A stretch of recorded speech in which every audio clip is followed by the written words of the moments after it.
स्वागत है आप सभी का माई गैजेट एक्सपीरियंस में। दोस्तों, इस वीडियो में सिमिलर प्राइस के दो बहुत अच्छे 2.1 channel sound bar Samsung HWB45E XL और JBL SB271 या 270 का कंपैरिजन करेंगे। ये दोनों साउंड बार वाले होम थिएटर सिस्टम बड़े ब्रांड की तरफ से आते हैं और दोनों काफ़ी पॉपुलर भी है। अगर खरीदने में इन दोनों के बीच कन्फ्यूज़न है तब इस वीडियो को पूरा देखें, तभी इनके बीच डिफरेंस का पता चल पाएगा और खरीदने के लिए सही डिसीजन ले पाएंगे। इन दोनों का रिव्यू वीडियो पहले ही इस चैनल में अपलोड किया जा चुका है, वे दोनों वीडियो देख सकते हैं, लिंक डिस्क्रिप्शन में है। दोनों का कंपैरिजन इनकी डिज़ाइन, बिल्ड क्वालिटी, स्पेसिफिकेशंस और साउंड क्वालिटी का करेंगे और देखेंगे कि दोनों में क्या अंतर है। अब कंपैरिजन की शुरुआत करते हैं इन दोनों की डिज़ाइन और बिल्ड क्वालिटी से। दोनों साउंड बार अच्छी क्वालिटी की प्लास्टिक से बनी है जो काफ़ी मजबूत और प्रीमियम लगता है। सैमसंग के फ्रंट में स्पीकर ड्राइवर्स को क्लॉथ से और JBL में मेटल की जाली से कवर की गई है। सैमसंग के साउंड बार में total 2 full range speaker driver है और JBL में टोटल 4 स्पीकर और ट्विटर ड्राइवर है। इन सब के कारण उठाने में JBL का साउंड बार ज़्यादा हैवी है। सैमसंग साउंड बार की लंबाई 34 इंच और JBL का 36 इंच के लगभग है। सैमसंग में 4 कंट्रोल बटन हैं और JBL में 4 टच इनपुट है। साउंड बार के पीछे इनके इनपुट पोर्ट्स USB और ऑप्टिकल पोर्ट दोनों में हैं। HDMI ARC पोर्ट सिर्फ JBL में है। इन दोनों का सबवूफर यूनिट वायरलेस है। सैमसंग का सबवूफर 12 mm की और JBL का 10 mm की वुडन बोर्ड से बनी है, इसलिए दोनों उठाने में भारी है और मजबूत भी है। JBL की फिनिशिंग ज़्यादा अच्छी है। सबवूफर ड्राइवर सैमसंग में फ्रंट में और JBL में नीचे में प्लेस्ड है, इसलिए JBL में ग्राउंड क्लियरेंस ज़्यादा रखी गई है। सैमसंग के सबवूफर को क्लॉथ से कवर की गई है, लेकिन JBL के सबवूफर ओपन है, कोई कवरिंग नहीं है। बेस रिफ्लेक्स पोर्ट दोनों में पीछे दी गई है। इस प्रकार दोनों ब्रांडेड कंपनी के प्रोडक्ट हैं, इसलिए प्रीमियम क्वालिटी के मटेरियल यूज़ किए गए हैं। सबवूफर ड्राइवर का प्लेसमेंट दोनों में अलग रखी गई है। मेटल की जाली से कवर किए होते तो वूफर ड्राइवर ज़्यादा सेफ होता। दोनों के मेन स्पेसिफिकेशंस को कंपेयर करें तो सैमसंग में सिर्फ 2 फुल रेंज स्पीकर ड्राइवर है, जबकि JBL में 4 स्पीकर ड्राइवर है, जिनमें 2 स्पीकर ड्राइवर और 2 ट्विटर है। सैमसंग और JBL दोनों के सबवूफर ड्राइवर का साइज 5.25 इंच का है। सैमसंग का मैक्सिमम पावर आउटपुट 300 वाट है, जिसमें से 80 वाट साउंड बार के लिए और 220 वाट सबवूफर के लिए है। JBL का टोटल पावर आउटपुट 220 वाट है, जिसमें से 104 वाट साउंड बार और 116 वाट सबवूफर का है। सैमसंग अपने सबवूफर को ज़्यादा पावर डिलीवर करता है।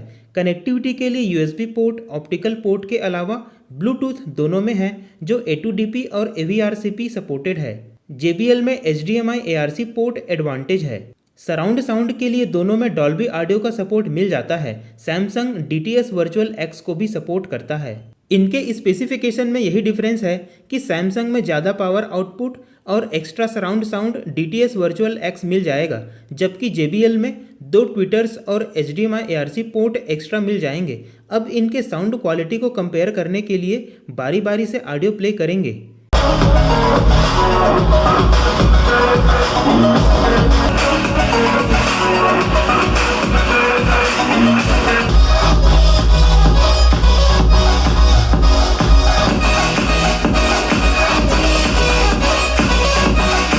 What झुमका? What झुमका?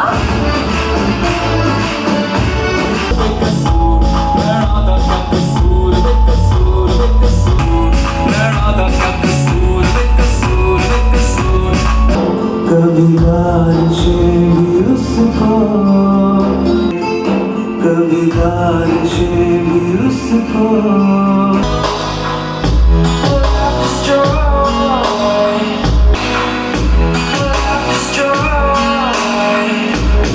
दोनों का ऑडियो आपने सुना है और इन दोनों की साउंड क्वालिटी में डिफरेंस समझ में आया होगा।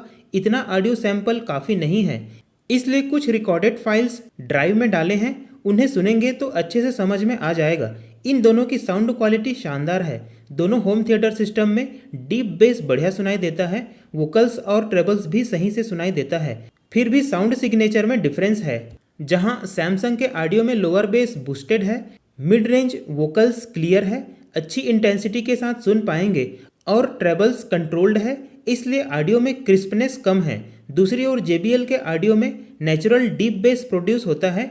इसका मिड बेस और अपर बेस बहुत कम है। वोकल्स और मिड रेंज क्लियर है। इन्हें हाई इंटेंसिटी के साथ सुन पाएंगे। हाई नोट या ट्रेबल्स क्रिस्प और क्लियर है, जो काफ़ी तेज सुनाई देता है। अब इन दोनों के साउंड सिग्नेचर को डिटेल में जानते हैं। सबसे पहले बेस की बात करें तो दोनों के ऑडियो में लोअर बेस बहुत बढ़िया प्रोड्यूस होता है, इसलिए जो डीप बेस मिलती है वो सॉफ्ट मेलोडियस सुनाई देता है। इनका थम्पी बेस ओल्ड सॉन्ग्स के लिए सुटेबल है। सैमसंग में लोअर बेस को बूस्ट किया गया है, इसलिए इसका बेस रूम में गूंजता है और कम वॉल्यूम में भी सॉफ्ट बेस के थंप को महसूस कर पाएंगे। सैमसंग में मिड बेस और अपर बेस दोनों हैं, लेकिन लोअर बेस के मुकाबले कम है। बेस में बीट्स अच्छे से सुनाई देगा, लेकिन अपर बूमी बेस बहुत कम लगेगा। दूसरी ओर JBL का बेस बूस्टेड नहीं है। इसमें नेचुरल बेस प्रोड्यूस होता है, जो एक्स्ट्रा बेस नहीं लगता। ऑडियो में जितना बेस जरूरी है उतना ही सुनाई देता है। इसमें एक्स्ट्रा डीप बेस की बात कही गई है, जो कि लोअर बेस ही है। लोअर बेस ही ज़्यादा सुनाई देता है। सैमसंग के मुकाबले JBL के ऑडियो में मिड बेस और अपर बेस बहुत कम मिलती है। बूमी बेस नहीं मिलेगा, बीट्स भी दब जाते हैं। मिड रेंज साउंड और वोकल्स दोनों में बहुत बढ़िया है। वोकल्स, डायलॉग्स, इंस्ट्रूमेंट की आवाज़ अच्छे से, जो बिना डिस्टर्बेंस के क्लियर सुनाई देता है। सैमसंग में स्पेशली वोकल्स के लिए भी अनेक मोड्स मिल जाएंगे। फिर भी दोस्तों, मिड रेंज और वोकल्स JBL के मुकाबले सैमसंग में थोड़े दबे हुए, कम डिटेल के साथ सुनाई देता है। JBL में मिड रेंज और वोकल्स एकदम क्लियर और हाई इंटेंसिटी के साथ खुल के सुनाई देता है, कहीं भी दबा हुआ नहीं लगता।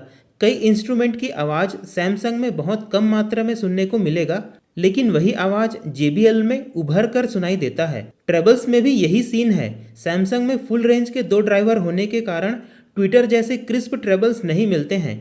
इसका ट्रेबल्स कंट्रोल्ड है, लाउड नहीं है, कम इंटेंसिटी के साथ बजता है, इसलिए ऑडियो के कुछ डिटेल्स दबे हुए होते हैं। JBL में 2 ट्विटर्स लगे हैं, जो ऑडियो के हाई नोट्स या ट्रेबल्स को बहुत अच्छे से डिलीवर करता है। इनके कारण ऑडियो क्लियर और क्रिस्प हो जाता है और ऑडियो के कई डिटेल्स सुनाई देते हैं, जो सैमसंग के साउंड बार में कमज़ोर सुनाई देता है। इस प्रकार इनके साउंड क्वालिटी को कंक्लूड करें तो सैमसंग के ऑडियो में boosted lower Thampi base, clear और कंट्रोल्ड वोकल्स और कंट्रोल्ड ट्रेबल्स है, जिससे ऑडियो मेलोडियस लगता है, सुनने में इरिटेशन नहीं होगा। JBL के ऑडियो में लोअर बेस है, जो थम्पी और नेचुरल लगता है। मिड और अपर बेस बहुत ही कम है। क्लियर वोकल्स और क्रिस्प ट्रेबल्स है, जिनसे ऑडियो अच्छी डिटेल्स के साथ सुनाई देता है। तो JBL को 2 ट्विटर का एडवांटेज मिला है, लेकिन इनके क्रिस्प ट्रेबल्स और हाई इंटेंसिटी वाले मिड रेंज और वोकल्स कभी कभी थोड़े इरिटेटिंग हो सकते हैं। लाउडनेस की बात की जाए तो दोनों काफ़ी लाउड है। वॉल्यूम बढ़ाने पर सैमसंग में बेस ज़्यादा सुनाई देता है और JBL में ट्रेबल्स ज़्यादा सुनाई देता है। यहाँ पर दोस्तों, तेज़ आवाज़ में JBL का साउंड शोर जैसा लग सकता है। ऑडियो कंट्रोल का ऑप्शन सैमसंग में ज़्यादा मिलेगा, साथ ही बेस कंट्रोल भी इसमें है। JBL में कंटेंट के अनुसार साउंड मोड दिए हैं। JBL में अलग से बेस कंट्रोल नहीं है, तो यहाँ पर सैमसंग को एडवांटेज मिलता है। दोनों में सराउंड साउंड के लिए डॉल्बी ऑडियो है, इसलिए वर्चुअल सराउंड साउंड क्रिएट करने की कोशिश करते हैं। इनमें सराउंड साउंड तो नहीं मिलता, लेकिन ऑडियो की क्वालिटी बेटर हो जाती है। ऑडियो में क्लैरिटी, सेपरेशन अच्छे से सुनाई देता है। इनके लिए ऑप्टिकल पोर्ट दोनों साउंड बार में है। HDMI ARC पोर्ट JBL के लिए एक और एडवांटेज है। एक प्रॉपर डिस्प्ले सैमसंग में मिलेगा, जबकि JBL में स्टेटस LED लाइट ही मिलेगी। इसमें सैमसंग को एडवांटेज मिलता है। इस प्रकार दोस्तों, फाइनल कंक्लूजन में आए तो खरीदने में इन दोनों के बीच कन्फ्यूज़न है, तो यह जान लें कि दोनों साउंड बार बड़े ग्लोबल ब्रांड की तरफ से आते हैं और दोनों को हर तरह के कंटेंट के लिए यूज़ किया जा सकता है। इसलिए किसी एक को विनर घोषित करना सही नहीं होगा, क्योंकि साउंड क्वालिटी में दोनों एक दूसरे से कम नहीं है, लेकिन अंतर जरूर है। दोनों ब्रांड ने ऑडियो सिग्नेचर को किसी पर्टिकुलर कस्टमर के इंटरेस्ट को ध्यान में रखते हुए बनाया है, तो साउंड सिग्नेचर के साथ साथ कुछ फीचर्स भी डिसाइडिंग फैक्टर हो सकते हैं। Melodious sound, boosted lower base, अच्छी वोकल क्लैरिटी के लिए Samsung HWB45E XL better option है। नेचुरल लोअर बेस होने के साथ साथ अच्छी वोकल क्लैरिटी, क्रिस्प ट्रेबल्स के लिए JBL SB271 या SB270 बेटर ऑप्शन है। मुझे पर्सनली किसी एक को चुनना हो तो JBL SB271 को चुनूंगा, क्योंकि सेम प्राइस में अच्छी ऑडियो के साथ 2 ट्विटर और HDMI ARC पोर्ट एक्स्ट्रा मिल जाते हैं। आप किसे चुनेंगे यह कमेंट करके ज़रूर बताइएगा। और दोस्तों, अगर मेरे वीडियोस पसंद है तो चैनल को सब्सक्राइब जरूर करें।